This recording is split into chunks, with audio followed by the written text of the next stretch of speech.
হযরতে খুবাইব রাদিয়াল্লাহু তাআলা আনহুর ওই মুহূর্তে তার কাছে জান্নাতের খেজুর এসে হাজির হলো। এই ঘটনার সাথে সাথে, এই ঘটনার ঠিক কিছু পূর্বে তাকে তারা খাবার দেয় নাই। হযরতে খুবাইব রাদিয়াল্লাহু তাআলা হাতে চলে আসলো জান্নাতি খেজুর। তিনি এই কঠিন অবস্থায়ও তাকে খাবার দেওয়া হচ্ছে না, আর সেই খাবারের পরিবেশন হচ্ছে কোত্থেকে? জান্নাত থেকে। একেবারে তাজা খেজুর তার হাতে। আপনি সহিহ বুখারী খুলে দেখেন, হাদিসের কিতাবগুলো খুলে দেখেন, 2 রাকাত নামাজ তিনি পড়ে তারপর বলছেন, তোমরা আমাকে এখন তোমাদের ইচ্ছা পালন করো। তারা তাকে জবাই করে টাঙ্গায় রেখেছিল খুঁটিতে। কোথায়? খুঁটিতে টাঙ্গায় রেখেছিল। এবং মক্কার মুশরিকরা তারা আইন করেছিল, বলে দিল, ঘোষণা দিল, যেই খুবাইবের লাশ 40 দিন পর্যন্ত ঝুলন্ত থাকবে। কতদিন? আবার বলেন কতদিন? 40 দিন পর্যন্ত খুবাইবের লাশ ঝুলন্ত থাকবে। এবং 40 জন ব্যক্তিকে প্রত্যেকের জন্য এক একটা ঘোড়া বরাদ্দ দিয়ে মক্কার মুশরিকদের পক্ষ থেকে পাহারাদার নিয়োগ করা হলো, যাতে লাশটাকে কেউ চুরি করতে না পারে। মদিনা মুনাওয়ারায় আমার নবীর কাছে খবর গেল। প্রিয় নবী সাল্লাল্লাহু আলাইহি সাল্লাম সাহাবায়ে কিরামকে বলেন, সাহাবীরা, খুবাইব ইবনে আরতাতা, খুবাইব তাকে মেরে ঝুলিয়ে রাখা হয়েছে, আর ঝুলন্ত লাশ থেকে টপ টপ করে রক্ত পড়ছে। তোমরা কে আছো তাকে উদ্ধার করে আনতে পারো। হযরতে শেরে খোদা, আসাদুল্লাহিল গালিব, আল্লাহর বিজয়ী সিংহ হযরতে আলী রাদিয়াল্লাহু তাআলা বলেন যে, হুজুর আমি রাজি আছি। হযরতে আলী রাদিয়াল্লাহু তাআলা বললেন, নবীজি কত উপরে তার লাশটাকে ঝুলিয়ে রাখা হয়েছে, সেই লাশের ঝুলন্তটা পরিমাপ করার আমার তো এখন কোনো সুযোগ নাই, কাজেই আপনি আমার সাথে আরেকজন দেন। নবীজি বলেন, তার সাথে কে যাবে? তখন হযরতে আলী রাদিয়াল্লাহু তাআলার সঙ্গী হলেন তার সেই বহু পুরাতন সঙ্গী হযরতে মেকদাদ। নাম কি? মেকদাদ। এখানে আলেম ওলামা ওনারা সবাই জানেন তার পুরাতন সঙ্গী হলেন কে? মেকদাদ। দুইজনে ঘোড়ার পিঠে চড়ে চাবুক মারলেন। চোখের নিমিষে মদিনা মুনাওয়ারা থেকে মক্কার সেই তানিম মসজিদে আয়েশা, যা কাবা ঘর থেকে 7.5 কিলোমিটার মদিনার পথে, কথা বুঝতে পারছেন, সেখানে চলে আসলেন। ওনারা যখন কাছে চলে আসলেন, আল্লাহর কুদরত ভাইরা, কি বলবো আমি, ওনারা যখনই কাছে চলে আসছে, ঠিক ওই মুহূর্তে এই 40 জনের চোখে আল্লাহর পক্ষ থেকে ঘুম চলে আসলো। যে 40 জন পাহারাদার তাদের ঘোড়া নিয়ে রেডি আছে, যেই লাশটাকে কেউ যেন নিতে না পারে, বরং এটা দেখে যেন মানুষ শিক্ষা গ্রহণ করে যে কোনোদিন মুসলমান যদি কেউ হয় তাহলে তার শাস্তি এটা। কথা বুঝতে পারছেন? হযরতে আলী রাদিয়াল্লাহু তাআলা আনহু প্রিয় সাথী হযরতে মেকদাদ রাদিয়াল্লাহু তাআলা আনহুকে সাথে নিয়ে যখন তাদের কাছে পৌঁছলেন, কাছে পৌঁছার সাথে সাথে পুরা পরিবেশটা পাল্টে গেল। পাহারাদারদের সবার চোখের মধ্যে কি আসলো? ঘুম আসলো। বদরের যুদ্ধ এইভাবে ঘুমের বিষয় আছে। আল্লাহর পক্ষ থেকে বান্দাকে চাইলে আল্লাহ ঘুম দিতে পারেন কিনা? অতএব এই 40 দিন এই লাশটাকে পাহারা দেওয়ার জন্য 40 জন পাহারাদার চোখে ঘুম এসে গেল। হযরত আলী রাদিয়াল্লাহু তাআলা তিনি মেকদাদকে বললেন, তুমি দাঁড়াও, তোমার কাঁধে পা দিয়ে আমার ভাই হযরত খুবাইবের লাশটাকে আমি নিজের কোলে নেই। তিনি সেখান থেকে ছুটিয়ে তার রক্তমাখা লাশটা নিজের বুকের সাথে জড়িয়ে ঘোড়ার পিঠে চড়ে তারা চলা শুরু করলেন মদিনার পথে। মদিনার পথে কিছু দূর যাওয়ার সাথে সাথে এদের ঘুম ভেঙে গেল। 40 জনে মিলে দেখে খুঁটির মাথায় লাশ নাই। তখন তারা আল বারাতু দাল্লাতুন আলাল বাইর, ওরা দেখা শুরু করলো যেখানে কোনো ঘোড়া কোন পথ দিয়ে আসছে কিনা, শব্দ, তাজা কোনো পায়ের ছাপ আছে কি? আমার কথা বুঝতে কষ্ট হয়? তাজা পায়ের ছাপ আছে কিনা ওরা দেখলো যে হ্যাঁ দেখা যাচ্ছে। তখন পিছু ছুটলো। এই 40 জনই তাদের ঘোড়া নিয়ে পিছু ছুটতে ছুটতে হযরতে আলী এবং হযরতে মেকদাদকে তারা ধরে ফেললো, চতুর্দিকে ঘেরাও করে ফেললো। কথা বুঝতে পারছেন? এখন যে 40 জনকে ঘুম দিয়ে আল্লাহ তাআলা এই লাশ উদ্ধারের ব্যবস্থা করে দিলেন। আর সেই 40 জন তাদের ঘুম ভেঙে যাওয়ার পর তারা হযরতে খুবাইব রাদিয়াল্লাহু তাআলা আনহুকে বহনকারী হযরতে আলী রাদিয়াল্লাহু তাআলা আনহু এবং মিকদাদকে তারা চতুর্দিকে ঘিরে ফেলল। ওই মুহূর্তে হযরতে আলী রাদিয়াল্লাহু তাআলা আনহু বিশাল জোরে মদিনার নবী সাল্লাল্লাহু আলাইহি সাল্লামকে ডাক দিয়ে বললেন, ইয়া রাসূলুল্লাহ, ইয়া হাবিবাল্লাহ, এখন করণীয় কি আছে? প্রিয় নবী সাল্লাল্লাহু আলাইহি সাল্লামের পক্ষ থেকে আওয়াজ আসলো, মাটিতে রেখে দাও, তার লাশটাকে মাটিতে রেখে দাও। মাটিতে রাখার সাথে সাথে মাটি ফাঁক হয়ে গেল, সাথে সাথে লাশ দাফন হয়ে গেল, চোখের আড়াল হয়ে গেল। হযরতে খুবাইব রাদিয়াল্লাহু তাআলা বলিউল আরদ, ওনাকে বলা হয় বলিউল আরদ, মাটির ভক্ষিত ব্যক্তি, মানে মাটি তাকে কি করছে? ভক্ষণ করেছে। মাটিতে ছেড়ে রাখার সাথে সাথে মাটি ভাগ হয়ে গেছে, যাতে তার লাশটাকে ওরা বেইজ্জতি করতে না পারে। একটু বড় করে বলুন সুবহানাল্লাহ। এরপর থেকে ফাঁসির আসামিকে আগে 2 রাকাত নামাজ পড়ানো হয়। কথা বুঝতে পারছেন? ইতিহাসটা সেখান থেকে আসে, আপনি বুঝতে পারছেন? যা হয় যা কিছু তার ইতিহাস ইসলামের মধ্যে আছে, কিন্তু আমরা এটা খুঁজে দেখি না। আমরা মনে করি এটা বোধহয় নতুন কেউ বানাইছে, কোনো ইংরেজ নেতা অথবা কোনো ইংরেজ বিদ্বান পণ্ডিত এগুলো তৈরি করেছে। না, পৃথিবীর মধ্যে আপনি যেটাই দেখবেন তার পেছনে রহস্যে ভরা আল কোরআন। জোরে বলেন, রহস্যে ভরা কি? আল কোরআন। যা হোক, আমি সংক্ষিপ্তভাবে ভাইদের খেদমতে বলতে চাই, আফগান হাফিজে কোরআন উনি বললেন, রাশিয়ান কমান্ডার আমাকে 2 রাকাত নামাজ পড়ার সুযোগ দাও, এরপরে আমি নিজেই প্রস্তুত হয়ে থাকবো। তোমরা তোমাদের স্টেন গান দিয়ে, তোমরা তোমাদের ব্যাটা গান দিয়ে তোমরা আমার বুককে ঝাঁঝরা করে দিও, বিকজ আমার বুকে কোরআন আছে। সম্মানিত সুধী, উনি একজন পাক্কা ইমানদার ব্যক্তি, একজন কোরআনের বাহক। আর সেই কোরআনের বাহক হযরতে এই আফগান হাফিজে কোরআন, তিনি 2 রাকাত নামাজ বেশি লম্বা কেরাতে পড়েন নাই। প্রথম রাকাতে সূরা আসর, ওয়াল আসর ইন্নাল ইনসানা লাফি খুসর, আর দ্বিতীয় রাকাতে ইন্না আ'তাইনা কাল কাউসার, সূরা কাউসার, যাতে করে ওরা বুঝতে না পারে যে আমি বাহানা শুরু করেছি। কথা বুঝতে পারছি? মুসলমান কোনোদিন বাহানা করতে জানে না, কারণ আল্লামা ইকবাল বলেছেন, আল্লামা ইকবাল তিনি বলেছেন, तौहीद की अमानत सीनों में है हमारे, तौहीद की अमानत सीनों में है हमारे, आसान नहीं है मिटाना नामो निशा हमारा, आसान नहीं है मिटाना नामो निशा हमारा, बातिल से दबने वाले आसमां नहीं हम, सद बार कर चुका तू इम्तिहा हमारा। আল্লামা ইকবাল বলেছেন, আমারই সিনার মধ্যে ঈমান পুঞ্জীভূত হয়ে আছে, আমার সিনার মধ্যে ঈমান, ঈমান দিয়ে আমার পুরা সিনা পরিপূর্ণ হয়ে আছে। অতএব আমার অস্তিত্বকে মেটানো কারো পক্ষে সম্ভব নয়। বাতিলের কাছে কোনোদিন মাথা নত করি নাই। সুবহানাল্লাহ বলেন। বাতিল সে দবনে ওয়ালে আয়াসমাঁ নেহি হাম, রে আকাশ তুমি কালের সাক্ষী, তুমি জানো আমরা কোনোদিন বাতিলের কাছে মাথা নত করি। বাতিল সে দবনে ওয়ালে आसमां नहीं हम, सद बार कर चुका तू इम्तिहा हमारा।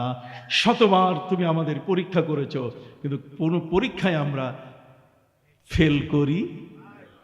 অতএব আফগান হাফেজে কোরআন 2 রাকাত নামাজ পড়ে হাত উঁচু করে বললেন, আমি রেডি, তোমাদের ব্রাশ ফায়ারের অপেক্ষায়। আমি একজন কোরআনের হাফেজ, ব্রাশ ফায়ার করো। হাজির হাত তুলে থাকতে থাকতে ঘন্টা 1.5 ঘন্টা পার হয়ে যাচ্ছে, কোনো গুলি নাই, কোনো গুলি নাই, গুলির কোনো আওয়াজ নাই। রাশিয়ান কমান্ডার 1 থেকে 1.5 ঘন্টা পরে এসে বলছে, হাত নামাও, তোমাকে ব্রাশ ফায়ার করা তোমাকে গুলি করে মারার ক্ষমতা আমাদের কি নাই। কারণ যখনই তুমি হাত তুলেছ তখন তোমার সিনার মাঝখান থেকে এমন একটা আগুনের বিশাল আগ্নেয়গিরি এমনভাবে আমাদেরকে ধাওয়া করা শুরু করলো যে আমরা থাকতে পারি নাই, এই জায়গা থেকে বহু দূরে অস্ত্র শস্ত্র ফেলে দিয়ে পালাই গেছি। हम तो मुसलमान हैं पीछे हटने वाले नहीं, हम तो मुसलमान हैं पीछे हटने वाले नहीं, सीने है सामने सरनगो करने वाले नहीं। আমরা মুসলমান, আমরা মাথা নত করতে জানি না। আমাদের সিনা সামনে বুক পেতে আমরা গুলি বরণ করি।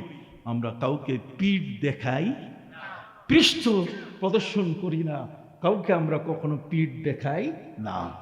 অতএব সম্মানিত সুধী, ইসলামের স্পিরিট যাদের মধ্যে আছে সে মানুষগুলো কোনোদিন অমানুষ হতে পারে না। ইঞ্জিনিয়ার সাহেবের ছেলেরা ডাক্তার হয়েছে, ইঞ্জিনিয়ার সাহেবের ছেলেরা মেয়েরা তারা ইঞ্জিনিয়ার হয়েছে, কিন্তু তারা মানুষ হতে পারে। মানুষ হওয়ার জন্য প্রয়োজন কোরআন। বলবেন যে হুজুর আমরা তো অনেকেই মাদ্রাসা পড়ি নাই, মাদ্রাসা না পড়ার কারণে আমরাও কি ওই দলের অন্তর্ভুক্ত? আমি বলবো কখনোই না, কোশ্চিন কালেও না। কারণ যেহেতু আল্লাহ পাক রব্বুল আলামিন পৃথিবীটাকে নানাভাবে তার ভারসাম্য তিনি রক্ষার ব্যবস্থা করেছেন। কথা বুঝতে পারছেন? সম্মানিত সুধী, এদের জন্য যারা মাদ্রাসায় পড়ে নাই তাদের জন্য আল্লাহ মাহফিলের ব্যবস্থা করছেন। আলেমরা এসে এসে তাদেরকে কোরআনের ব্যাখ্যা শোনাবে। ক্লাসে পড়া আর মাহফিলে শোনা দুইটার মধ্যে কোনো পার্থক্য নাই। সুবহানাল্লাহ বল। একসাথে মিলে আজকে এতগুলো মানুষ আমরা বসে আছি, নাই বা পারলাম পুরা টাইটেল পাস করতে, নাই বা পারলাম দাওরায়ে হাদিস পাস করতে, নাই বা পারলাম পুরা কোরআনের তর্জমা বুঝতে, কিন্তু একজন আলেমের কাছে, একজন জ্ঞানী ব্যক্তির পাশে যখন এসে যাব তখন দেখা যাবে একটা সাগর সম জ্ঞান আস্তে করে সিনার মধ্যে ঢেলে দিবে। ওই মানুষটি আগের জীবন থেকে পরিবর্তিত একটি পরিশীলিত জীবনের মধ্যে চলে আসবে। সুবহানাল্লাহ। কথা বুঝতে পারছেন? এই জন্য বড় সাবধান। কোরআন যদি না থাকতো তাহলে আমরাও ওই আমেরিকান ইউরোপের মতো আমরাও হয়ে যেতাম, কিন্তু না, হইনি। জাপান জার্মানি যখন কোনো মানুষ মারা যায়, আমি বলতেছিলাম আপনাদের কাছে, তামুতুন কামা তাহয়ুন, তোমার মৃত্যু হবে তেমন তোমার জীবন ছিল কি তেমন। আপনারা শুনেছেন একজন গান গাইতেছে দোতারা সেতারা দিয়া, গান গাইতে গাইতে ওই মুহূর্তেই কি শেষ। একজন বিবাহের আসরে নাচতেছে, কথা বল না, একজন পাত্রী কনে বিবাহের জন্য যে মেয়েটা প্রস্তুত, সেই মেয়েটা ড্যান্স দিতেছে তার সেই আর বিবাহ অনুষ্ঠানে ড্যান্স দিতে গিয়ে স্ট্রোক করে সেখানেই কি শেষ। তামুতুন কামা তাহিউন, তোমার মৃত্যু হবে তেমন তোমার জীবন ছিল যেমন। সম্মানিত সুধী, আমার নবীজি বলেন ওয়াতুহশারুন কামা তামুতুন, তোমার হাসর হবে তেমন তোমার মৃত্যু ছিল যেমন।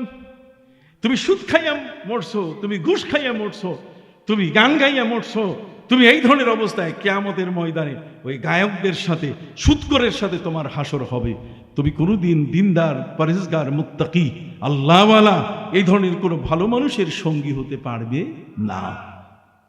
কথা পরিষ্কার না? কথা পরিষ্কার কেন? সম্মানিত শুধু এই জন্য জাপান জার্মানি যদি কেউ মারা যায়, বেশি বয়স হয়ে গেলে পরে সেই বয়সী মানুষগুলো তার ছেলে মেয়ে বেজার হয়, অসন্তুষ্ট হয়ে যায় যে বেটা মরলি তো মরলি, দেরি করে মরলি কেন? কারণ হচ্ছে এই, আপনারা জানেন যে লোকটার মুখে দাড়ি নাই, ডোন্ট মাইন্ড যদি এখানে কেউ দাড়ি না থাকে, আমরা সবসময় আশা করি আমার ভাইরা আজকে না হোক কালকে, কালকে না হোক পরশু, না হলে 1 মাস পর, নাহলে 6 মাস পর তিনি গাল ভরা দাঁড়িয়ে রাখবেন, এতে কোনো সন্দেহ নাই। আমরা তাদেরকে কোনো ইনসাল্ট করছি না, তাদেরকে কোনোভাবে তুচ্ছ করছি না, খোদার কসম তাদেরকে কোনোভাবে ছোট করছি না। বরং একটি বিষয় বুঝাবার উদ্দেশ্যে, সেটা হলো যে একজন ব্যক্তির তার যে আমলটা আছে, আমাদের আমলের পরিবর্তন আছে কিন্তু ওদের আমলের পরিবর্তন নাই। আপনি জানেন এই যে আপনারা বসে আছেন, আমি জানি না তাহাজ্জুদের নামাজ কে পড়েন? কথা বলেন।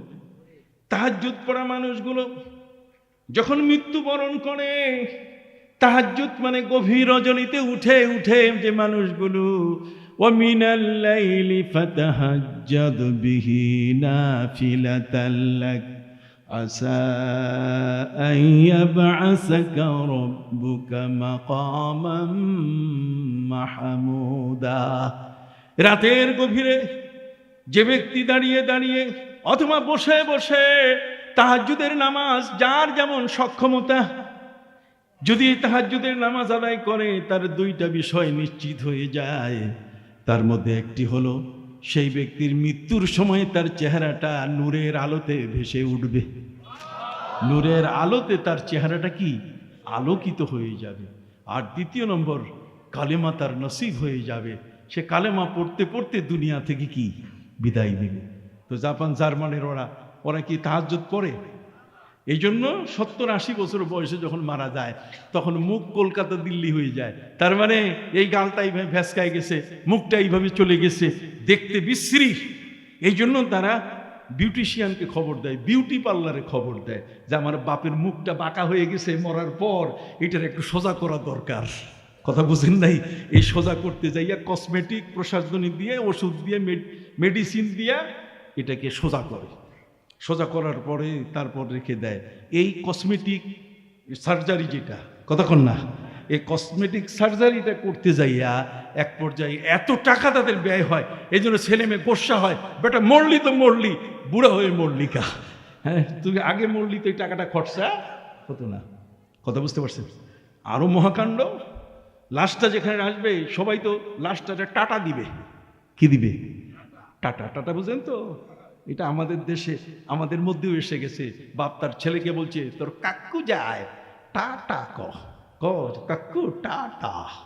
কথা বুঝেন নেই? টাটা এই জায়গাও এসে গেছে। আমাদের সমাজে যে নাই এমনটা কিন্তু নয়। আমাদের সমাজ হচ্ছে ইসলামী সমাজ বিনির্মাণ করতে গেলে সেখানে সালাম দিতে হবে। কি দিতে হবে? জোরে বলেন কি? আমাকে একটা সালাম দেন তো। ওয়ালাইকুমুস সালাম ওয়া রাহমাতুল্লাহি ওয়া বারাকাতুহু। কত চমৎকার সালাম!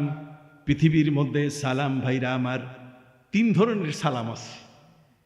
খ্রিস্টান যারা আছে, কত বলেন, তারা সালাম দেয়, এইটার নাম। আর ইহুদি যারা, ওরা ওই যে কালনাগিনী সাপ আছে না, কালনাগিনী সাপের মতো এই হাতের 4টা আঙ্গুল বাঁকা কইরা সালাম দেয়। কথা বলেন না? আর মুসলমান তার মুখ দিয়ে সালাম দেয়, আসসালামু আলাইকুম ওয়া রাহমাতুল্লাহি ওয়া বারাকাতুহু। এই সালাম শুধু মুসলমান দেয় না, আমার নবী আল্লাহকে দিয়েছেন, আল্লাহ আমার নবীকে দিয়েছেন। আসসালামু আলাইকা আইয়ুহান নাবিয়্যু ওয়া রাহমাতুল্লাহি ওয়া বারাকাতুহু। নবীজি বলছেন, আসসালামু আলাইনা ওয়া আলা ইবাদিল্লাহিস সলিহিন। কি ভাই, নামাজে তাশাহুদ পড়েন না? আছে তো, সালামের প্র্যাকটিস তো আছে। সালামের প্র্যাকটিস আমাদের মধ্যে কি আছে? অবাক কাণ্ড! ওই দেশের এই লাশটাকে ওরা রেখে একে টাটা দেওয়ার জন্য আসে। এই টাটা দিতে যাইয়া লাশটা যখন বিছানার উপরে অথবা কোনো একটা জায়গায় যখন রাখে, তখন তার চতুর্দিকে মদের বোতল দিয়ে সাজায়। যে ব্র্যান্ডের মদগুলো খাইছে, কথা বুঝেন নাই, এই সব ব্র্যান্ডের মদ। আমাদের দেশে ব্র্যান্ড তো আছে, যেমন আকিস বিড়ি একটা ব্র্যান্ড আছে, কথা বলেন না। তারপরে ওই যে মুক্তা গাছ আর কি জানি আছে না, এতে বিড়ির কতগুলো কি আছে, ব্র্যান্ড আছে। সম্মানিত সুধী, এই বিড়ি আপনি বাদ দেন খত, এই জাপান জার্মানির মধ্যে মারা গেলে পরে লাশটার চতুর্দিকে তারা মদের বোতলগুলো সাজায়। ওদেরকে জিজ্ঞেস করা হয়েছে, তোমরা এটা করো কেন? কয়টা এই মদগুলো সে পছন্দ করছে তার জীবনে, এখন শেষ বিদায়, কাজে কোন বোতলটা নিয়ে সে যাবে এটা তো আমাদের জানা নাই। মদের বোতল নিয়ে যাবে। হায় হায় হায়! আমার নবীজি সাল্লাল্লাহু আলাইহি ওয়াসাল্লাম কি মহাসত্য কথা বলেছেন। মনে হয় নবীজি এই পৃথিবীটা ঘুরে ঘুরে যেখানে যেখানে যা দরকার সে বাণীগুলো তিনি দিয়েছেন। সুবহানাল্লাহ বলেন। যেখানে যে বাণীগুলো দেওয়া দরকার সেখানে কি সেই বাণী দিয়েছেন। নবীজি বলেছেন, তামুতুন কামা তাহিয়ুন, তোমার মৃত্যু হবে তেমন তোমার জীবন ছিল। অতএব মদের বোতল দিয়ে সাজানো। অথচ ইসলাম, যদি কেউ মারা যায়, বাবা মায়ের মৃত্যু হোক, কখনো কোনো মুসলমান কামনা করে বরং ইসলাম বলেছে ওয়াকফিজ লাহুমা জানাহা যুল্লি মিনার রাহমা, তোমার দুই বাহু তোমার মা বাবার জন্য প্রশস্ত করে দাও। তোমার মা বাবা তাদের পায়ের নিচে তোমার বেহেশত। অতএব খবরদার মৃত্যু কামনা করো না।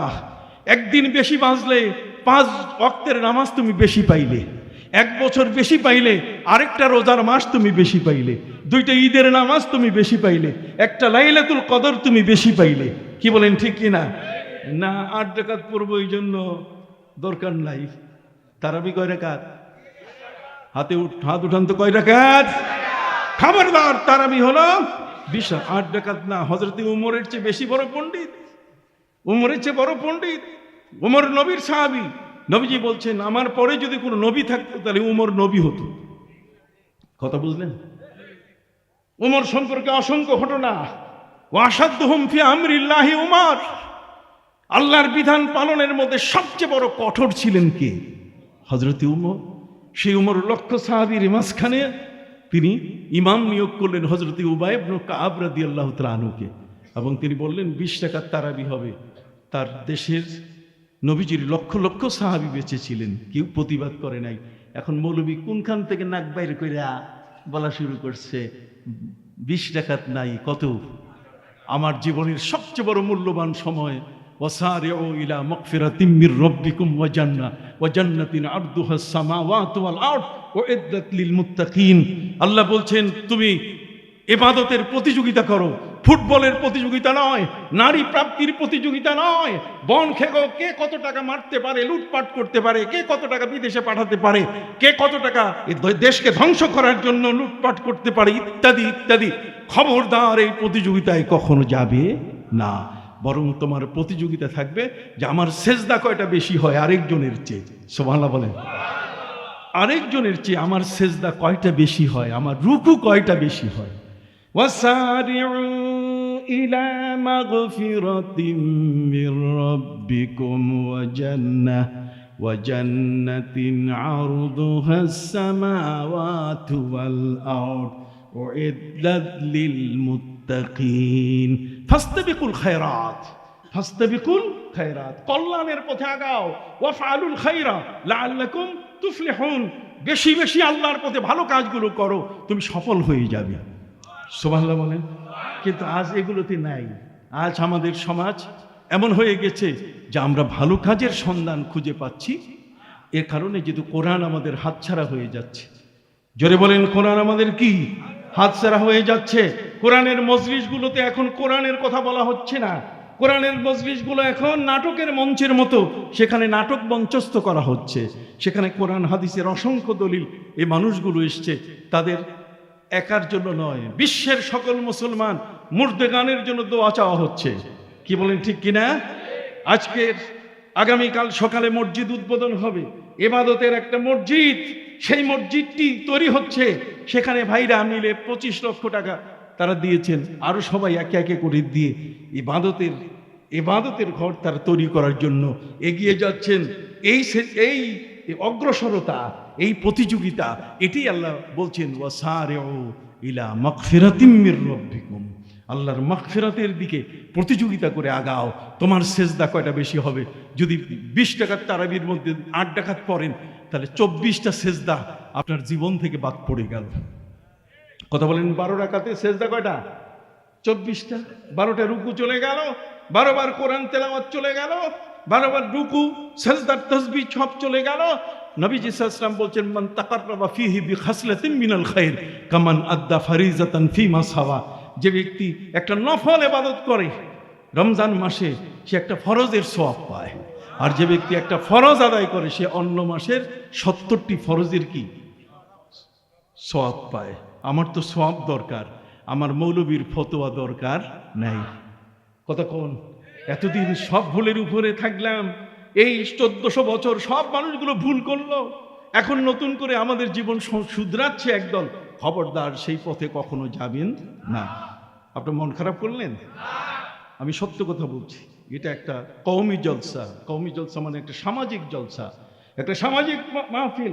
এই মাহফিলটা কোনো ব্যক্তি বিশেষের নামে নয়, কতক্ষণ না, এটা কোনো ব্যক্তি বা কোনো এই ধরনের কারো নামে নয়, বরং এটি এমন একটি মাহফিল যে মাহফিলে আমরা সর্বস্তরের মানুষ, আমাদের জীবনের করণীয় ইয়া আইয়ুহাল্লাযীনা আমানু কু আনফুসাকুম ওয়া আহলিকুম নারা। তুমি বাঁচো, তোমার আহালকে বাঁচাও, তুমি বাঁচো, তোমার পরিবারকে বাঁচাও, তুমি বাঁচো, তোমার প্রতিবেশীকে বাঁচাও, তুমি বাঁচো, তোমার দেশবাসীকে বাঁচাও, তুমি বাঁচো, তোমার হালাল অর্থটাকে সংরক্ষণ করো, তুমি বাঁচো, তোমার জীবনের প্রতিটি মুহূর্তের ইবাদতগুলো যেন তোমার সাথী হতে পারে, সঙ্গী হতে পারে। ইবাদতটাই হলো তোমার জীবনের মূল বিষয়। যে কারণে নবী করিম সাল্লাল্লাহু আলাইহি ওয়াসাল্লাম মসজিদ সম্বন্ধে ফজিলত এত বেশি বলা শুরু করলেন, জমাতের সাথে নামাজের ফজিলত। একজন অন্ধ সাহাবী নবীজিকে বলছেন, হুজুর আমার বাড়িটা তো একটু দূরে।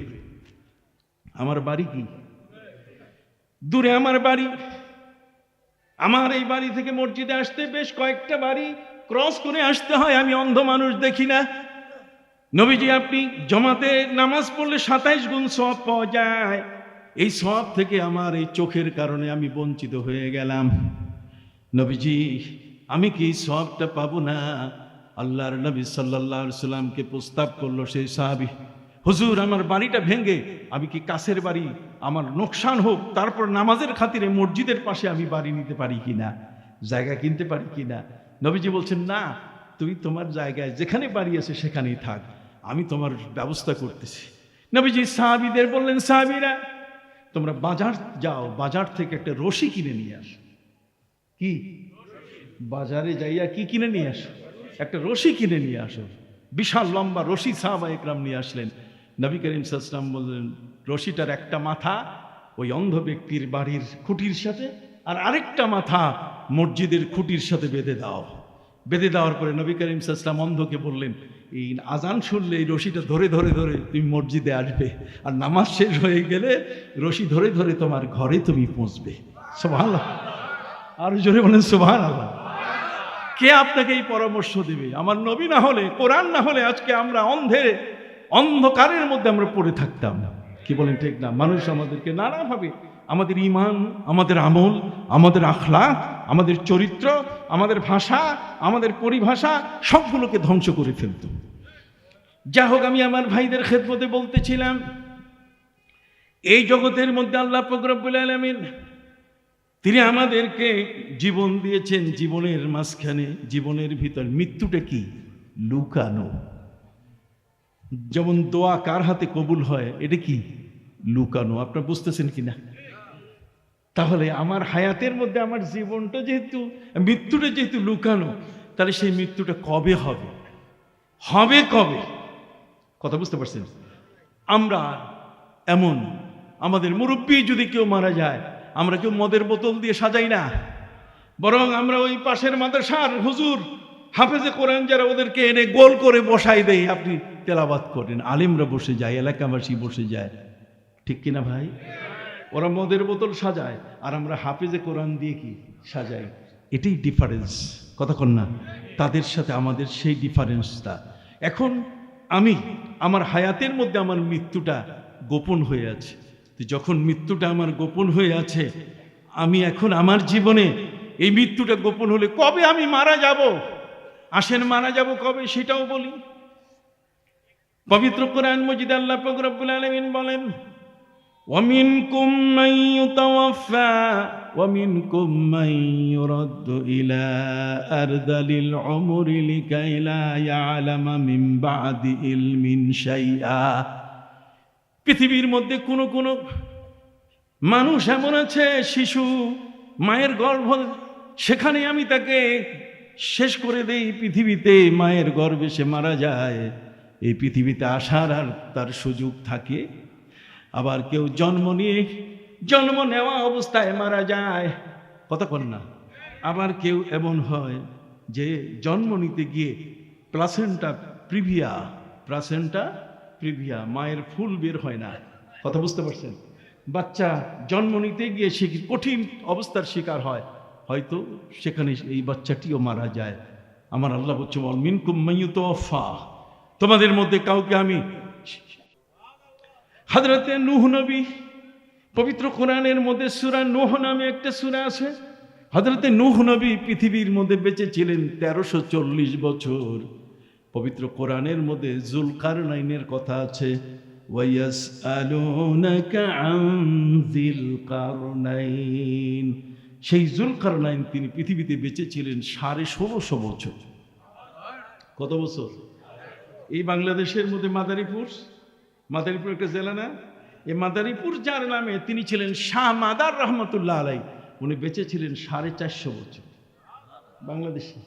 আর আসহাবে কাহাফ, সূরা কাহাফের মধ্যে আছে এই 7 জন যুবক তারা ঘুমিয়েছিলেন। ওয়ালাবিসু ফি কাহফিহিম সালাসামিআতিন সিনিনা ওয়াজদাদু তিসআ। 309 বছর শুধু ঘুমানোই ছিলেন। তার 309 বছর ঘুমানো থাকলে তার আগের বয়স পরের বয়স কি লম্বা বয়স কিনা? আমরা জানি না কোন সময় আজরাইল এসে যাবেন, কোন সময় ডাক পড়ে যাবে। কথা বুঝতে পারছেন? এই জন্য আল্লাহ বলছেন ওয়াল আসর, সময়ের কসম। কিসের কসম? সময়ের কসম। সময়টা এত মূল্যবান। এই সময়টা কত বড় মূল্যবান! এই ওয়াল আসরের তাফসীর, এটার কি ব্যাখ্যা? একজন বড় আলেম যার নাম আল্লামা ফখরুদ্দিন রাজি রহমতুল্লাহ আলাইহি, পৃথিবীর মধ্যে যিনি তাফসীরে কবির লিখেছেন, পৃথিবীর সবচেয়ে বড় তাফসীরখানা পবিত্র কোরআনের ব্যাখ্যা গ্রন্থ যিনি লিখেছেন আল্লামা ফখরুদ্দিন রাজি রহমতুল্লাহ আলাইহি, তিনি পীরের বাড়িতে গেছিলেন মুরিদ হওয়ার জন্য। তা আলেম যত বড় হয় এলেমের গরম তত বেশি হয়। কতক্ষণ দেখেন না কিছু কিছু আলেমের বক্তৃতা একেবারে হোমা হোম, কতক্ষণ না মনে হয় এখনই সব শেষ করে ফেলবে। কতক্ষণ। সম্মানিত সুধী, আলেম যত বড় হয় এলেমের গরম কি বেশি হয়। এই জন্য আল্লাহর ওলিদের দরবারে যখন তারা যায়, আল্লাহর ওলিরা সহজে তাদেরকে অ্যাকসেপ্ট করে না। সহজে আমাদেরকে যত তাড়াতাড়ি অ্যাকসেপ্ট করে ওদেরকে সহজে অ্যাকসেপ্ট করে না। এদেরকে পাঠায় দেয় যে জঙ্গলে যাও, চুপ করে থাকো, মানুষের সাথে কোনো বক্তৃতা নাই, কথা নাই, কিচ্ছু নাই, চুপ করে থাকবা। আর চুপ করে থাকা অবস্থায় যতদিন তুমি থাকবে তোমার এলেমের গরম কমে যাবে। আল্লামা ফখরুদ্দিন রাজি ছিলেন এত বড় একজন জ্ঞানী মানুষ। তিনি একজন অলির দরবারে যাওয়ার পরে অলি তারে পাঠাই দিয়েছেন, তুমি জঙ্গলে কিছুদিন থেকে তারপরে আসো। উনি জঙ্গলে গেছেন, জঙ্গলে চুপ করে আলেম মানুষ বসে থাকতে পারে? এই জন্য কলম নিয়ে গাছের পাতায় তফসির, কোরআনের তফসির লেখা শুরু করছেন। তফসির লিখতে লিখতে তফসিরে কবির, পৃথিবীর সবচেয়ে বড় তফসিরখানা তিনি লিখেছেন। একটা সূরার তফসির উনি করতে পারতেছেন না। কোরআনের সব আয়াতের ব্যাখ্যা তিনি সব লিখলেন, কিন্তু একটা সূরার ব্যাখ্যা তিনি, এর তফসির, এর বিশদ বর্ণনা তিনি দিতে পারছেন না। সেই সূরাটা হলো ওয়াল আসরে। কোন সূরা? আপনারা সবাই বলছেন না কোন সূরা? ওয়াল আসরে, সময়ের কসম। উনি বুঝতেছেন না সময়ের কসম বলতে গেলে কাকে বুঝায়। কথা বল। একজন ব্যক্তি, তিনি গ্রামের একটা ওয়ার্ডের মেম্বার, আমার সাথে কথা বলেন। একজন ব্যক্তি কয়েকটা ওয়ার্ড মিলে তিনি চেয়ারম্যান থাকা অবস্থায় তিনি বলতে পারেন যে আমার এই 5টা বা 10টা ওয়ার্ডের মধ্যে যারা বাস করছে তাদের মধ্যে কেউ বেনামাজি থাকতে পারবে না। কারো ছেলে যদি, কারো মেয়ে যদি সন্ধ্যার পরে রাস্তায় হাঁটে, কথা কর না, তাহলে আমি কিন্তু থানায় দিয়ে দিব। চেয়ারম্যান সাহেব বলতে পারি কিনা? চেয়ারম্যান সাহেব বক্তৃতায় অন্য কিছু না বলে তিনি নামাজ, রোজা, হজ, যাকাতের কথা, সত্যতার কথা, নতুন কোরআনের বিষয়গুলো নিয়ে তিনি কথা বলতে পারেন। কিন্তু চেয়ারম্যান সাহেব তো তার জীবনে এই শিক্ষাটা গ্রহণ করেন নাই। ফলে তার ভাই, তার আত্মীয় স্বজন, আপনজন তার নামে স্লোগান দেয় যে অমুকের চরিত্র ফুলের মতো পবিত্র। কিন্তু কোরআনেরও জ্ঞান নাই, হাদিসেরও জ্ঞান নাই, আল্লাহর পথে আহ্বান করারও শক্তি নাই। একজন ওসি সাহেব, একজন ভারপ্রাপ্ত কর্মকর্তা, একটা থানা যিনি পরিচালনা করেন, সেই থানা পরিচালক, উনি থানায় ওসি থাকা অবস্থায় যদি বলেন যে টেবিলের মধ্যে তোমাদের সন্তানদের বসতে হবে, সন্ধ্যার পরে পাইলে কিন্তু আমি আমার খাঁচার মধ্যে ঢুকাবো, কতক্ষণ? তাহলে সোজা হইতে বেশিক্ষণ সময় লাগে? কিন্তু সেই সময়টা পাওয়ার পরও বহু মানুষ সেটা ব্যবহার করে নাই। আমি বদরে গেলাম। কোন জায়গা? বদর নাম শুনছেন না? আরে ভাই, মদিনা শরীফ থেকে বদরের 153 কিলোমিটার দূর বদর। বদর, এই জায়গায় যুদ্ধ হয়েছে, ইসলামের যুদ্ধ হয়েছে। আবু জাহাল মারা গেছে, 70 জন কাফের মারা গেছে বদরের যুদ্ধে। এখনো কি বুঝেন নাই? আমি বদর গেলাম, বদরের মধ্যে মাগরিবের নামাজ পড়তে মসজিদে গেলাম। মসজিদে মাগরিবের নামাজ শেষ করার পরে বের হলাম, দেখি পুলিশের গাড়ি খাঁচার মধ্যে, সৌদি আরবের মধ্যে পিছনে মুরগির খাঁচা যেমন ঠিক এরকম মানুষ আটকাবার খাঁচা আছে। মানুষ আটকাবার খাঁচার মধ্যে কয়েকজন লোককে তারা খাঁচার মধ্যে রাখছে। তা আমি ছোটখাটো হলো আরবি কিছু বুঝি জানি, তা আমি তাকে জিজ্ঞেস করলাম যে ভাই এটা কেন, এই লোকগুলো দেখা যাচ্ছে লম্বা লম্বা জামা, কতক্ষণ না, এই লম্বা জামার লোকগুলো আপনি কি অপরাধে ঢুকাইছেন, এই খাঁচার মধ্যে ঢুকালেন কেন? তখন পুলিশ শ্রোতা, ওখানকার সিআইডি যেগুলো, ওগুলো সিভিল ড্রেসে থাকে, ওগুলো মাথার মধ্যে ওই যে লাল রুমাল, লম্বা জামা, চিনা যায় না, বোঝা যায় না, কিন্তু এরা সিআইডি। কথা বুঝতে পারছেন? সম্মানিত শুধু তারা আমাকে উত্তর দিলেন যে দেখো ও মাগরিবের নামাজ পড়ে নাই, মাগরিবের নামাজ না পড়ার কারণে খাঁচায় ঢুকাইছি। এখন আমি জিজ্ঞেস করলাম যে ভাই খাঁচাই ঢুকাইছি, যখন নিয়ে যাবা কই? কই নিয়ে যাবো জেলখানায়, নিয়ে যাব, জেলখানায় নিয়ে যাব তাকে। হাজতে যাবে সে, হাজতে জেলখানায় যাবে। জেলখানায় গেলে কি হবে? আমার দেশে চোর যদি ঢুকে জেলখানায়, টাকা দিয়ে বের হয়ে আসে, থাপ্পড় দেয়, বেটা খালি চুরি করে আসছো, খুন করে আসতে পারো নাই, কতক্ষণ। এই যে সঠিক কথা, এগুলো মিথ্যা বলছি না। তার মানে অপরাধ প্রবণতা এত বেশি হয়ে গেছে। সম্মানিত সুধী, এমন একজন মানুষ, যে মানুষটি নামাজ পড়ে নাই, তাকে পুলিশ খাঁচাতে ঢুকাইছে। আমি বললাম একে জেলখানায় দিলে তো একই অবস্থা ঘটবে, ও কি আর নামাজি হবে? কয় শায়েখ তুমি জানো না, আমরা ওকে 2 দিনের মধ্যে 1500 রাকাত নামাজ পড়াবো। কয় রাকাত? 3 দিনের জেল হবে, আর 3 দিনের জেলের মধ্যে 2 দিনেই কত? 1500 রাকাত নামাজ পড়াবো। ইলেকট্রনিক্স যায় নামাজ, ওকে বলবো নামাজ পড়ো, রুকু করো, সেজদা করো, এগুলো পূরণ করো, কতক্ষণ না। 2 দিনের 1500 রাকাত নামাজ পড়ার পরে যখন সাইরা দেই, তখন আমাদের দেখলেই আল্লাহু আকবার, একেবারে সোজা, একেবারে কি সোজা। ওয়াল আসরি ইন্নাল ইনসানা লাফি খুসর। পৃথিবীর সমস্ত মানুষ বিপদে আছে, সমস্ত মানুষ বিপদে আছে, তবে ইল্লাল্লাযীনা আমানু ওয়া আমিলুস সালিহাত, যারা নেক আমল করে, যারা ভালো কাজ করে, তারা বিপদে নাই। সুবহানাল্লাহ বলেন। চোরের বিপদ, ডাকাতের বিপদ, কতক্ষণ না, খুনির বিপদ, হ্যাঁ, গুমকারীর বিপদ, আত্মসাৎকারীর বিপদ, লুটপাটকারীর বিপদ, কিন্তু ইমানদার নামাজি তার কি নাই? বিপদ নাই। আসুন আমার সাথে একসাথে পড়ি, বিসমিল্লাহির রহমানির রহিম। ওয়াল আসর ইন্নাল ইনসানা লাফি খুসর ইল্লাল্লাযীনা আমানু ওয়া আমিলুস সালিহাতি ওয়া তাওয়াসাউ বিল হক ওয়া তাওয়াসাউ বিল হক ওয়া তাওয়াসাউ বিস সাবর। 4টা জিনিস যদি তার মধ্যে থাকে, তাহলে সে সময়ের মূল্য বুঝে। ওই ফখরুদ্দিন রাজি, যার কথা বললাম, জঙ্গলে পাঠাই দিয়েছেন, এত বড় আলেম, বিশাল তফসির লিখছেন। উনি কোরআনের সব তফসির লিখে শেষ, কিন্তু সূরা আসরের তফসিরটা উনি বুঝতেছেন না, যে সময়ের কসম বলতে গেলে এটাকে কি বুঝাইছেন আল্লাহ তাআলা, আল্লাহ তাআলার পক্ষ থেকে কি বুঝানো হয়েছে। উনি বলছেন এটা আমি শিখছি একজন ওই বরফ বিক্রেতার কাছে, উত্তর পাচ্ছি না, যার কাছে যাই সেই আমাকে বুঝাইতে পারে না, আমি তফসির লিখতে পাচ্ছি না। কিন্তু বাজারে গিয়ে একজন বরফ বিক্রেতা বুঝেন তো, আগের যুগে দেখেন না, ওই যে বরফ বাক্সের মধ্যে নিয়ে এরপরে এটা ওই ঢাকনাটা এরকম থাপড়াইতো, যাতে করে আমাদের দৃষ্টি সেদিকে যাইতো। এর মধ্যে হলুদ রঙের বরফ, এটা আমরা নিয়ে খাইয়া জিব্বা দেখাইতাম, হলুদ হয়ে গেছে জিব্বা, কি বলেন ঠিক কিনা, রঙিন হয়ে গেছে জিব্বা।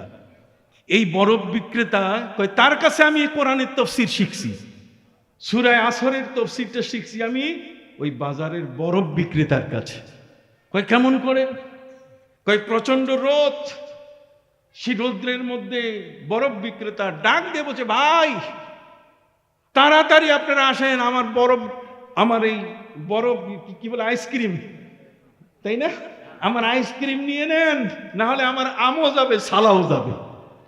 আম সালা মানে প্রচন্ড গরমের কারণে আমার এই আইসক্রিম যদি গলে যায় এগুলোর মূল্য থাকবে না। এই জন্য সে বুঝতেছে যত তাড়াতাড়ি বিক্রি করবে ততই কি তার মূলধন যেটা, তার অর্থ যেটা এতে মূল ব্যবহৃত হয়েছে সেটা বেঁচে যাবে। তাহলে দেখেন, তার মূলধনটা রক্ষা করার জন্য যেমন সে তাড়াহুড়া করতেছে, সে সময়ের গুরুত্ব দিচ্ছে যে তাড়াতাড়ি নেন, নালে গলে গেল এগুলো আর বিক্রি করা যাবে না। উনি বলছেন ওই বরফ বিক্রেতার কাছে, আইসক্রিম বিক্রেতার কাছে আমি বুঝতে পারলাম যে সময়ের মূল্য কাকে বলে। সুবহানাল্লাহ বলে, সময়ের মূল্য কাকে বলে। দাড়িগুলো আমার পেকে গেছে, আমার দাঁতগুলো এখন আমার কথা শোনে না, আমার চক্ষু আমার কথা শোনে না, আমি এগুলো একটাও তৈরি করি নাই। কথা বলেন, এই সমস্ত আমার দেহের বডি তৈরি করেছেন কে? সুম্মা খালাকনান নুতফাতা আলাকাতান ফাখালাকনাল আলাকাতা মুদগাতান ফাখালাকনাল মুদগা فخلقنا المضغة عظاما فكسونا العظام لحما ثم أنشأناه خلقا آخر فتبارك الله أحسن الخالقين سبحان الله বলেন। আল্লাহ বলেন, বান্দারে তুমি আমারে চিনো না, তোমারে যদি খালি খোসাটা দিতাম, কতক্ষণ না অনেক সময় দেখবেন ডেভেলপার যারা, তারা কিন্তু ওই ফ্ল্যাট সুন্দর করে আস্তর করে টোরে দরজা টরজা কোনো কিছু না লাগাইয়া এমনি খোসাটা বিক্রি করে। কি কোন যে নেয়, নিয়ে সে নিজে দরজা লাগায়, আস্তর করে, ফ্যান ঝুলায়। আল্লাহ বলছেন, যদি তোমাকে আমি খালি খোসা বানাইয়ে ছাইড়ে দিতাম, আর তোমার লিভারটা যদি সিঙ্গাপুর থেকে আনতে হইতো, কতক্ষণ না, তোমার হার্টটা যদি আমেরিকা থেকে আনতে হইতো, কতক্ষণ, ঠিক এমনি করে তোমার দেহের কিডনিটা যদি বামনগ্রাম ওই আর ব্যাংকক থেকে যদি আনতে হতো, তোমার চক্ষুগুলো যদি চেন্নাই থেকে আনতে হতো, শঙ্কর থেকে, কতক্ষণ না। সম্মানিত শুধু এইভাবে যদি পৃথিবীর বিভিন্ন জায়গা থেকে এই আমদানি করা, কথা বুঝতে পারছেন, এই সমস্ত অঙ্গ প্রত্যঙ্গ যদি সেট করা যাইতো, আর নাকের বাতাসটার জন্য যদি গ্যাসের সিলিন্ডারের মতো ঝুলাই দেওয়া হইতো, কতক্ষণ না, এই যে শ্বাস প্রশ্বাস নিচ্ছি, এটা নিতে যাইয়ে যদি গ্যাসের সিলিন্ডার আগুন জ্বলে না, কবে ওইরকম একটা সিলিন্ডার যদি বগলে কি ঝুলাই দিত, তাহলে বলেন তো অবস্থা কি হইতো। কয়েকদিন পরে দেখতেন হার্টের মেশিন খারাপ হয়ে গেছে, কয়েকদিন পরে দেখবেন লিভারের মেশিন কি খারাপ হয়ে গেছে। একটা তো পাঠাইতে হবে সিঙ্গাপুর, আরেকটা পাঠাইতে হবে আমেরিকা, আরেকটা পাঠাতে হবে ব্যাংকক, আরেকটা পাঠাইতে হবে চেন্নাই। তাহলে আমাদের অঙ্গগুলো এগুলো কয়দিন টিকতো, কতক্ষণ না, আস্তে আস্তে সব আমরা নষ্ট হয়ে যেতাম কিনা। কিন্তু আল্লাহ বলছেন, বান্দা তোমাকে এমন ভাবে সৃষ্টি করেছি, তোমার দেহের প্রতিটি অঙ্গ এটা রিপ্লেসমেন্ট করার দরকার নাই। একটা চোখ গেলে আরেকটা আছে, সুবহানাল্লাহ বলেন। একটা চোখ গেলে আরেকটা কি, সামনের দাঁত গেলে মারির দাঁত আছে, গরুর গোস্তই না হাড্ডি পর্যন্ত চাবাইতে পারবো।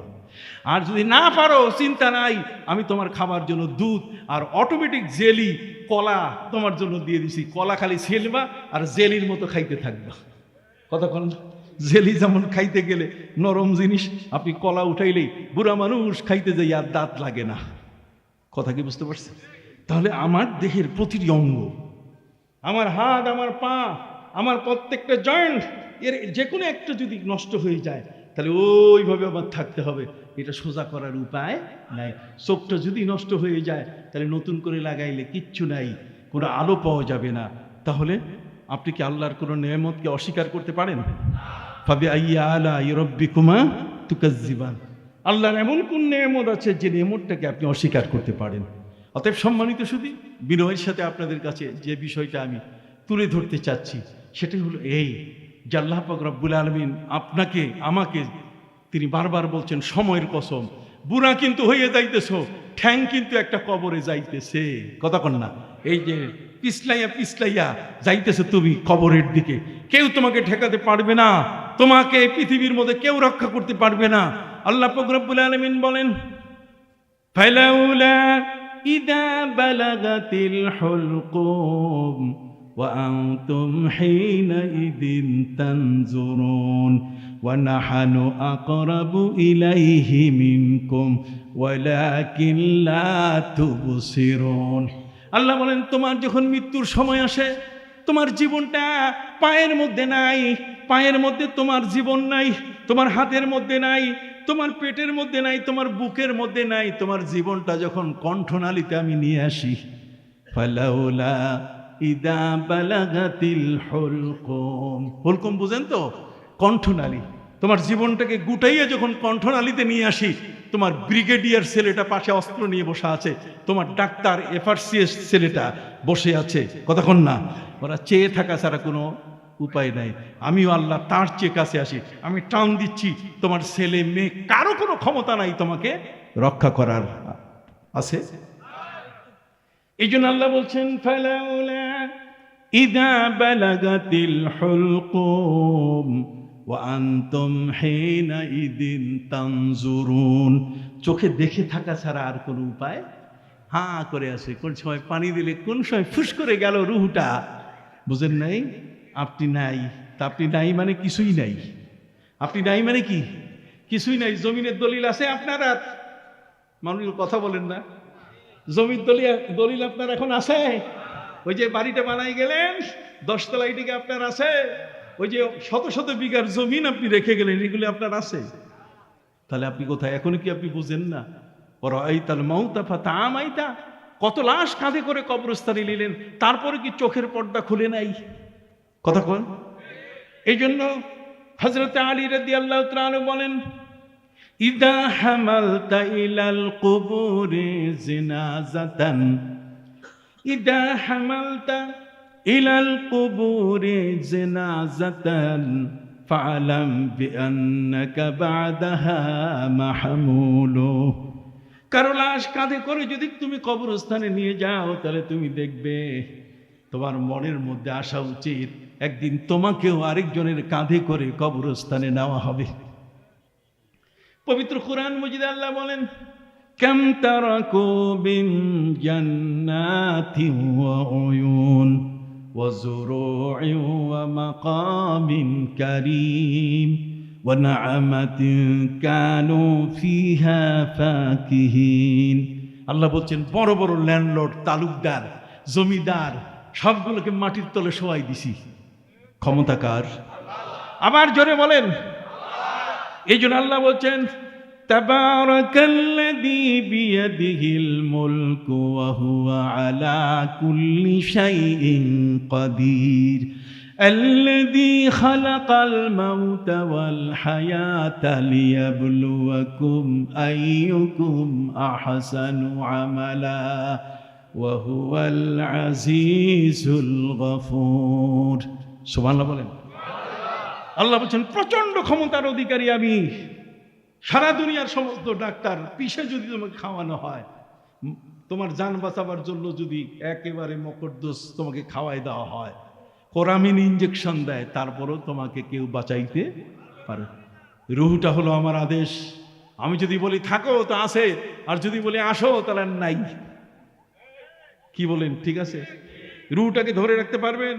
আপনি দেখান তো আপনার রুহ কোন জায়গায়, আপনি দেখান না আপনার রুহটা কোন জায়গায়। এতদিন আপনি আছেন, আপনার হাত চলে, চোখ চলে, রুহটা না থাকলে হাতও চলে না, চোখও চলে না, মুখও চলে না, পাও চলে না, চলাফেরা, উঠা বসা, কথাবার্তা, চাল চলন, পঠ্য পাঠন কোনোটাই চলে না, দৃষ্টি থাকে না, কিছু থাকে না। রুহটা এমন একটা জিনিস, এটা ভিতরে আছে, কিন্তু রুহটা এখন আসে কোন জায়গায়? এটা কি আমার বুকের মধ্যে? এটা কি আমার হাতের মধ্যে? না। আমি পরিষ্কার বলে দেই, ধারণা নিয়ে যান। এখানে আসছেন তো ওয়াজ শোনার জন্য।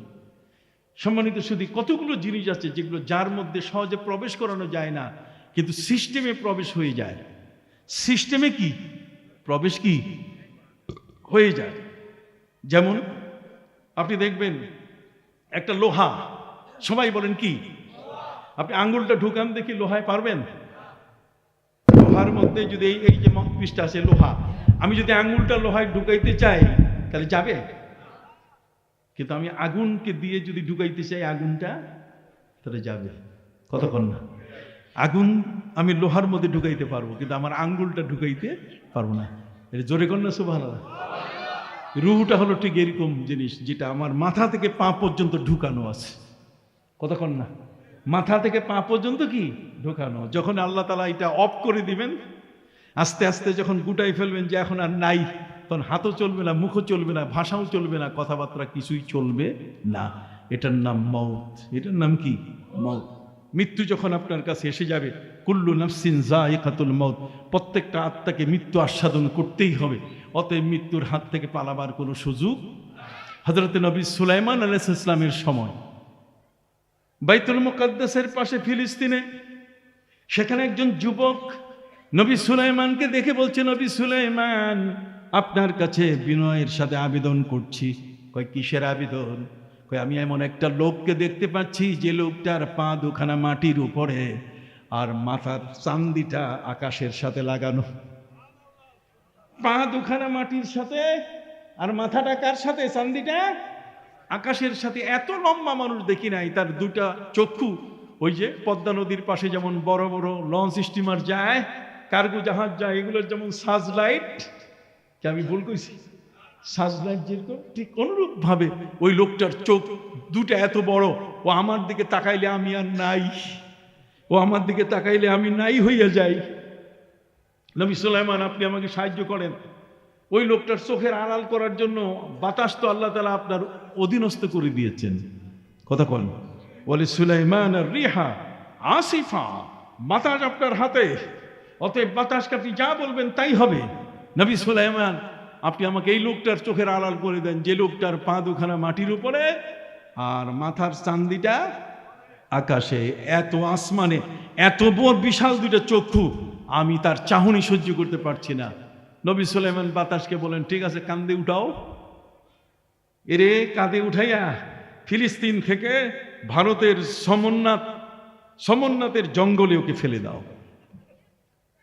বাতাস সেই যুবককে কাঁধে টেনে এরপরে ভারতের সমন্নাতের মাটিতে, যখন জঙ্গলের মাটিতে নামিয়ে দিল, যুবক মনে মনে খুশি হলো। এখনো চোখ খুলে নাই, ভয় তো চোখ খুলে নাই যে আমি তো এখন এসছি অনেক দূরে, জঙ্গল ইত্যাদি। সে চোখ মেলে দেখে যার থেকে পালাবার এত আয়োজন, সে আরো কাছে চলে আসছে, আরো কাছে চলে আসছে। ওই যে বিশাল মানুষটা, যার পা দুখানা মাটির উপরে, মাথার চাঁদিটা আসমানে। কথা বুঝতে পারছেন?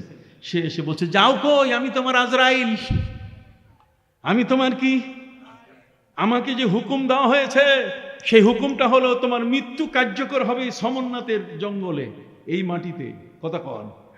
আর তুমি ছেলে 4000 কিলোমিটার দূরে, এই মাত্র 2 মিনিট আগে। অতএব 2 মিনিট আগে তোমার কবর হবে এখানে, তোমার মাটি এখানে। প্রিয় নবী সাল্লাল্লাহু আলাইহি ওয়াসাল্লাম বলছেন, আলা ওয়া ইন্না কুল্লা নাফসিন লা তাহমিলু আলা সুররাতিহি তারাবাতা কবরি। নবী করিম সাল্লাল্লাহু আলাইহি ওয়াসাল্লাম বলছেন, প্রত্যেকটা মানুষের নাভিতে তার কবরের মাটি আছে। জোরে বলেন। আপনার আমার প্রত্যেকের নাভিতে কি? কবরের মাটি। অতএব কবরের মাটি আপনাকে টানবে কিভাবে? কবির ভাষায় শুনে।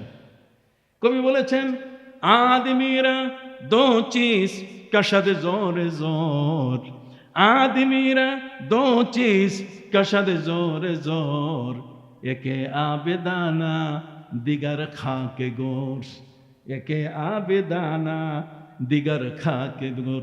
দুইটা জিনিস মানুষকে রশি টানলে যেমন চুম্বক যেমন টানে ধরে, ঠিক অনুরূপভাবে দুইটা জিনিস মানুষকে টেনে নিয়ে আসে।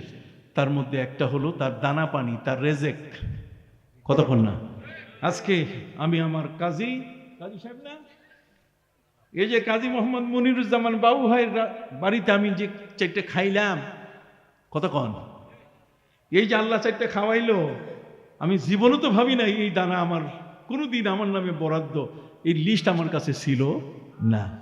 কথা বোঝেন নাই? কোনো মাহফিলে যাই, না খাওয়াইয়া খাইতে নিয়ে বসায়, বসাবার পরে হাত ধোয়াই ফেলছে। হাত ধোয়াবার পরে কিছুক্ষণ পরে বলে, হুজুর খাবার দাবার তো নাই, আসসালামু আলাইকুম জান। কথা বুঝেন নাই? এমন জায়গায় তো বাস করতে যাই। কথা বুঝতে পারছেন? একেবারে জাত বংশ শেষ। আছে না ভাই? মেহমান, আতিমুত তাআম ওয়া আফশুস সালাম ওয়া সাল্লু বিল লাইলি ওয়ান নাসু নিয়াম তাদখুলুল জান্নাতা দারাস সালাম। নবী করিম সাল্লাল্লাহু আলাইহি ওয়াসাল্লাম বলছেন, দেখলেই সালাম দিবা, দেখলেই কি, আর মানুষ পাইলে তাকে খানা খাওয়াবা। বিশেষ করে ওই মানুষটাকে তুমি খাবার খাওয়াবে যার দানাটা তার পেটে গেলে রুকু সেজদা করবে। কথা কর না, দানাটা পেটে গেলে কি রুকু সেজদা করবে। আফশুস সালাম ওয়া আতিমুত তাআম ওয়া সাল্লু বিল লাইলি ওয়ান নাসু নিয়াম। আর রাতের বেলায় তুমি এমন ভাবে নামাজে উঠবে যাতে সব মানুষ ঘুমানো আর তুমি আল্লাহর জিকিরে ব্যস্ত। নবীজি বলছেন, তাদখুলুল জান্নাতা দারাস সালাম, আল্লাহর দারুস সালাম জান্নাতে তুমি একটা ডাইরেক্ট প্রবেশ করবে, কেউ তোমারে আটকাইতে পারবে না। সুবহানাল্লাহ বলেন। আমার কাজী মোহাম্মদ মনিরুজ্জামান বাবু ভাইয়ের বাসায় যে আমি খেয়েছি, এটা রেজেক আমাকে টেনে নিয়ে আসছে। কথা কন না। আমার মা আমার বাপের সাথে একটা বিষয় তর্ক করছে। আপনার মনে করি না যে আমার মা বেয়াদব ছিল, কথা বুঝেন না। আমি মায়ের একমাত্র সন্তান। আমার বাবা উনি ছিলেন ডাক্তার, কি ছিলেন, তো আমি তার ঘরের সন্তান। সন্তান হওয়ার কারণে আমি একটু বড় হয়েছি, এখন লেখাপড়া দেওয়ার দরকার। আমার বাপি বলছে ডাক্তার বানাবো। ডাক্তার বানাইলে টেস্ট করাবে, ডায়াগনস্টিক টেস্ট, একটা স্লিপ লিখে দিলেই 40% পেয়ে যাবে, আর না হলে একেবারে ফ্ল্যাট বাড়ি পাইয়ে যাবে। টাকার অভাব নাই, শুধু একটা চেম্বার খুলে বসলেই লক্ষ টাকা এক রাতেই পেয়ে যাবে। বাবার খবর, তুমি ডাক্তার মানুষ, তো আমার বাপ যেটা খাইয়া বড় হয়েছে তা কিন্তু না। কথা বুঝতে পারছি। উনি বলছেন অর্থ সম্পদ সে পেয়ে যাবে। আমার মা ছিলেন মৌলভী সাহেবের মেয়ে, উনি বলছেন যে না, আমি তো আমার এই ছেলেটাকে একজন আলেম বানাইতে চাই। কি বানাইতে চাই? আলেম। আমার এবং আপনার জানাজান নামাজ সে পড়াবে এবং মানুষকে নিয়ে দোয়া করবে। বাবা বলছে যে না ডাক্তারি, মা বলছে না মৌলভী। সে মৌলভী হবে, মৌলানা হবে। আমার বাবা একদিন আমাকে স্কুলে ভর্তি করার জন্য ফুল প্যান্ট শার্ট সব কিনে নিয়ে আসছে। আমার মা টের পাইয়া বাজার থেকে পাঞ্জাবি পায়জামা কিনে নিয়ে আসছে। নিয়ে আসার পরে এই যে শুরু হয়ে গেল ফাইট। আমার মা বলছে তোমার বাপের পা ধরলাম, যেহেতু আমার স্বামী, আমি তো তার বাইরে যেতে পারি না। আমি বললাম আমার ছেলেটা এটাকে একটু আলেম হওয়ার সুযোগ করে দেন, আপনার জন্য দোয়া করবে। আমি শুনেছি মানুষ মরে গেলে 3টে দুয়ার খোলা থাকে, আর কোনো দুয়ার খোলা থাকে না। নবীজি বলেছেন, মাল মাইয়াতু ফিল কবর ইল্লা কাল গারিকিল মুতাকাব্বিস ইয়ান্তাজিরু দাওয়াতাম মিন আবিন আও আখিন আও সাদিকিল্লাহ। নবীজি বলছেন, একজন মৃত ব্যক্তি লঞ্চ ডুবি মানুষের মতো। লঞ্চ যখন ডুবতেছে, ওই মানুষের আত্মচিৎকারে যেমন হাহাকার, চতুর্দিকে আর্তনাদে আকাশ বাতাস যেমন ভারী হয়, একটা মানুষ মরে গেলে ঠিক এইভাবে সে চিৎকার দেয়, ডাক দেয়, ইয়া আহলি, ইয়া আকরাবাই, ইয়া আওলাদি, হে আমার পরিবারবর্গ, হে আমার ছেলে মেয়ে, হে আমার স্ত্রী, কে কোথায় আছো? এখন থেকে আমার জন্য আর জামার কাপড় কেনা লাগবে না, এখন থেকে ঔষধের দাম দেওয়া লাগবে না, বরং তোমরা আমার জন্য দোয়া করো, আমার জন্য এখন দোয়া বড় প্রয়োজন। আমার মা হাদিস শুনেছেন, বাবাকে বুঝালেন, মানুষ যখন মরে যায়, ইযা মাতাল ইনসান ইনকাতা আনহু আমালুহু ইল্লা মিন সালাসা, ইল্লা মিন সাদাকাতিন জারিয়া, ইল্লা মিন ইলমি ইউনতাফাউ বিহি, ইল্লা মিন ওয়ালাদিন সালিহিন ইয়াদউ লাহ। মানুষ মরে গেলে পৃথিবীর সাথে সমস্ত সম্পর্ক বিচ্ছিন্ন হয়ে যায়, বন্ধ হয়ে যায়। 3টা দরজা খোলা থাকে, 3টা লাইন খোলা থাকে। তার মধ্যে যদি সে মসজিদ মাদ্রাসা করে যায়, যেমন মসজিদ বানালেন, এই যে মসজিদ উদ্বোধন করবেন, মসজিদ বানাই গেছে, কিয়ামত পর্যন্ত যত সেজদা হবে, কিয়ামত পর্যন্ত যত ফিরিস্তা এখানে আসবে, কতক্ষণ না, যতবার জিকির আজকার হবে, তার সব আপনাদের আমলনামায় চলে আসা শুরু করবে। এর চেয়ে নির্ভেজাল ইবাদত আর হয় না মসজিদ বানানো। ওয়া আন্নাল মাসাজিদা লিল্লাহ ফালা তাদউ মা আল্লাহি আহাদা। আল্লাহ বলেন, ইন্নামা ইয়ামুরু মাসাজিদাল্লাহি মান আমানা বিল্লাহি ওয়াল ইয়াউমিল আখির ওয়া আকামাস সালাহ ওয়া আতাজ যাকাহ ওয়া লাম ইয়াখশা ইল্লাল্লাহ আসা উলাইকা আন ইয়াকুনু মিনাল মুহতাদিন। সুবহানাল্লাহ বলেন। আল্লাহ নিজেই মসজিদ বানাইছেন সপ্তাহ কাশে, বাইতুল মামুর, ফিরিস্তাদের দিয়ে কাবা ঘর বানাইছেন, নবী ইব্রাহিম দিয়ে নির্মাণের ব্যবস্থা করছেন। কথা কন। বাবা ইব্রাহিম আলাইহিস সালাম আমাদের পিতা, তার সন্তান ইসমাইল আলাইহিস সালাম মিলে কাবা ঘর যখন বানালেন, বানা তাকাব্বাল মিন্না ইন্নাকা আনতাস সামিউল আলিম। বাপ বেটা আমরা বুয়েট সুয়েট খুয়েট কোনো ইঞ্জিনিয়ারিং ইউনিভার্সিটি পড়ি নাই, কিন্তু ঘর সোজা হয়েছে না বাঁকা হয়েছে, আল্লাহ তুমি যদি সার্ভের ব্যবস্থা করো তাহলে আমরা টিকবো না, যেহেতু আমরা জীবনও ঘর বাড়ি বানাই, তুমি কবুল করো। আল্লাহ বলছেন কবুল শুধু করলামই না, বরং এই ঘরখানা তোমাদের নামে নামজারি করে দিলাম, রেকর্ডভুক্ত করে দিলাম। কেমন রেকর্ডভুক্ত? পবিত্র কোরআন মজিদে আল্লাহ পাক রব্বুল আলামিন বলেন, وَإِذْ يَرْفَعُ إِبْرَاهِيمُ الْقَوَاعِدَ مِنَ الْبَيْتِ وَإِسْمَاعِيلُ رَبَّنَا تَقَبَّلْ مِنَّا إِنَّكَ أَنْتَ السَّمِيعُ الْعَلِيمُ। সুবহানাল্লাহ বলেন। আল্লাহ বলছেন ইব্রাহিম আর ইসমাইল দুইজনে ঘরখানা বানাইছে, আল্লাহ রেকর্ড করে দিলেন, নামজারি হয়ে গেল। সাথে সাথে আল্লাহ তাআলা বলে দিয়ে দিলেন, তোমরা আমাকে কবুল করতে বলেছো, শুধু কবুল নয় বরং তোমাদের মাধ্যমে একটা ফাইল আমি খুলে ফেললাম, কিয়ামত পর্যন্ত যারা মসজিদ বানাবে এই ফাইলে তাদের নাম লেখা হবে, এই লিস্টের মধ্যে তারা চলে আসবে। সুবহানাল্লাহ বলে। অনেক কথা, কোন দিকে যাবো আর কয়টা কথা বলবো। সহজভাবে যে জিনিসটি আপনাদের কাছে বলতে চাই, সম্মানিত শুধু ওয়াল আসরে ইন্নাল ইনসানা লাফি খুসর, তার মানে সময়ের কসম। কোন সময় আপনি পৃথিবীতে যাবেন, এখান থেকে হেঁটে আপনি ওই পর্যন্ত যাইতে পারবেন কিনা, উঠতে গিয়ে কাইদ হবেন না সিদ হবেন তাও জানা নাই, কি বলেন ঠিক কিনা? রাত্রে ঘুমানোর পরে আবার আপনি জাগতে পারবেন কিনা জানা আছে। অতএব সাবধান, এখন সময়টুকু যা আছে এই সময় দিয়ে আপনি আর ওই বার্ধক্যকালের অপেক্ষা করবেন না, এখন থেকে আপনার নামাজ শুরু করে দিবেন। কি রাজি আছেন? জোরে বলেন রাজি আছেন? এখন থেকে আপনার ইবাদত শুরু হয়ে যাবে। কথা বুঝতে পারছেন? বাস এটা ওই আমি বুড়ো হব কবে আর 60 বছর বয়সে 62তে আমি ইয়েতে যাব, অবসরে যাব, তারপর নামাজ শুরু করব। তার মানে 60 বছর বয়স হয় তারপরও সাবালক হয় না, নামাজ বলে ফরজই হয় না। কথা বুঝতে পারছেন? 60 বছর বয়স হয়েছে তারপরও সে সাবালক হয় না। খবরদার, নামাজ এত বড় গুরুত্বপূর্ণ ইবাদত। সামনে রোজা আসছে, রোজা ছাড়া যাবে একটা নফল একটা ফরজের সমান। এখানে রোজা অনেক মেহমান নিয়ে আসবে, অনেক মেহমান সাথে নিয়ে আসবে, রোজা ইফতার নিয়ে আসবে, তারাবি নিয়ে আসবে, এতেকাব নিয়ে আসবে, রমজান আমাদের কাছে মাগফিরাত নিয়ে আসবে, রহমত নিয়ে আসবে, জাহান্নাম থেকে মুক্তির পয়গাম নিয়ে আসবে, সেহরে নিয়ে আসবে। কতক্ষণ না রমজান আমাদেরকে লাইলাতুল কদর নিয়ে আসবে, শেষের দশকে এতেকাব নিয়ে আসবে। কত মেহমান, কোনো মেহমানকে বাদ দিয়েন না। দিবেন নাকি? জোরে বলেন দিবেন নাকি? হ্যাঁ, ইফতারও করবেন, সেহরিও খাবেন, কি বলেন ঠিক কিনা? তেলাওয়াত করবেন, কোরআন তেলাওয়াত করেন। শাহরু রমাদান আল্লাযী উনজিলা ফীহিল কুরআন হুদাল লিন-নাসি ওয়া বাইয়িনাতিন মিনাল হুদা ওয়াল ফুরকান ফামান শাহিদা মিনকুমুশ শাহরা ফালিয়াসুম। কাজে রোজা রাখার চেষ্টা করবেন, এই মাসটা ইবাদতের জন্য যেন কাটাই দিতে পারি, যাতে আমাদের জীবনে রিকভারি হয়ে যায়। আর এই ইবাদতগুলোর পাশাপাশি কদরের রাত, সেখানে 84 বছর 3 মাস ইবাদত করলে যে সওয়াব একসাথে আমলের মধ্যে। কথা বুঝেন নেই? ইন্না আনজালনাহু ফি লাইলাতুল কদর ওয়া মা আদরাকা মা লাইলাতুল কদর লাইলাতুল কদরি খায়রুম মিন আলফি শাহর। আমরা ইবাদত বন্দেগী করতে রাজি আছি কিনা? সবাই রাজি আছেন? তাহলে সময় কি নষ্ট করা যাবে? ওয়ালাস ইন্নাল ইনসানা লাফি খুসর, মানুষ বিপদে। তার মানে যে নামাজ নাই রোজা নেই সেই বিপদে আছে। ইমানদার এবং নেক আমল করে মানুষের সাথে ওয়াতাওয়াসাউ বিল হক, সত্য কথা সত্য পথের উপরে প্রতিষ্ঠিত, এবং যে কোনো বিষয় ধৈর্যের সাথে সে এগিয়ে যায়, অধৈর্য হয়ে কোনো কাজ করে না। এই আমলটুকু আপনাদের সামনে পেশ করে আজকের মতো এখানেই শেষ করলাম। সকলেই ভালো থাকেন।